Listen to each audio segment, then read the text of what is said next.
നിൽക്കുമ്പോഴാണ് ഒരു വാപ്പയതാ കരഞ്ഞുകൊണ്ട് വരുന്നു. വല്ലാതെ വല്ലാതെ കരയുന്നത് കണ്ടപ്പം ചോദിച്ചപ്പോൾ ആ കുട്ടിയുടെ വാപ്പയാണെന്ന് പറഞ്ഞു. ആ കുട്ടിയുടെ വാപ്പച്ചിയാണെന്ന് പറയുകയാണവർ. അദ്ദേഹം കരഞ്ഞ് തളർന്ന് ആ പള്ളിയിൽ അങ്ങ് കിടന്നുപോയി. വല്ലാതെ കരഞ്ഞ് തളർന്ന വാപ്പ കിടക്കുന്നുണ്ട് അവിടെ പള്ളിയില്. അപ്പൊ ആശ്വാസവാക്കുകൾ പലരും പറയുന്നുണ്ട്.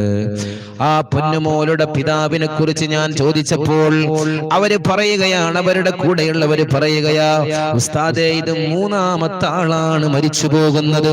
ചെറുപ്രായത്തിൽ കുഞ്ഞുമക്കളിൽ മൂന്നാമത്തെ മോളാണ് ഈ ലോകത്തോട് വിട പറയുന്നത്. ഒരുപാട് ജീവിതത്തിൽ പ്രയാസം അനുഭവിച്ച ഒരു മനുഷ്യനാണ്. അതുകൊണ്ടാണ് അദ്ദേഹത്തിന് സഹിക്കാൻ കഴിയാതെ തളർന്നുപോയതെന്ന്.